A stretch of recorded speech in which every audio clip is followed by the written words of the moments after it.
One game that's come to our attention recently is Bleak Faith Forsaken. For all intents and purposes, it's a Souls-like ARPG being developed by a two-man team.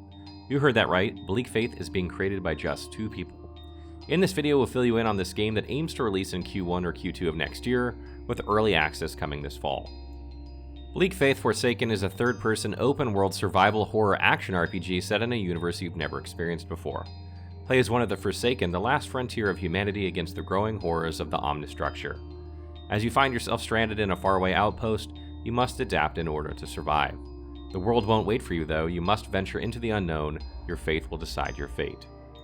The setting and art style of Bleak Faith is very intriguing and in my opinion is one of the bigger draws of the title. It has a combination of Souls and sci-fi that hits just the right notes, allowing you to get the best of both worlds.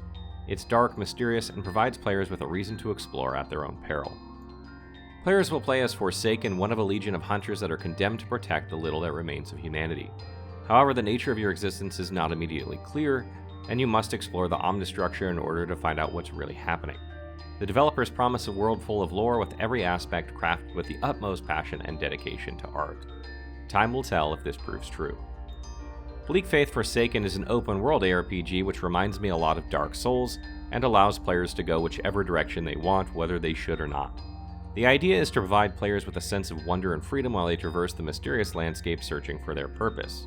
There are a few havens for players to escape the impending dangers, however nowhere is truly safe. There is also a bit of a survival aspect to the game, and players will collect materials from enemies and around the map, crafting items that can make their lives easier. For example, players can combine several materials to create a healing item which replenishes all their health. From what we've seen, this seems to be an integral part of the game, as nearly every single enemy drops crafting materials. One particularly interesting feature of the game is that there is a living, breathing ecosystem that provides a unique experience for each player.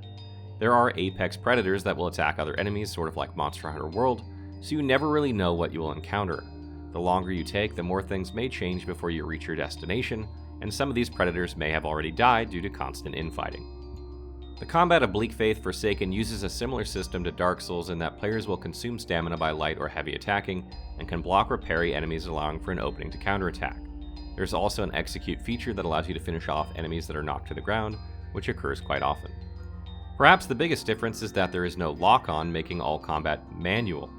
In the little bit of time I played the prototype, I found myself really missing this, as oftentimes you and an enemy will connect at the same time with your attacks.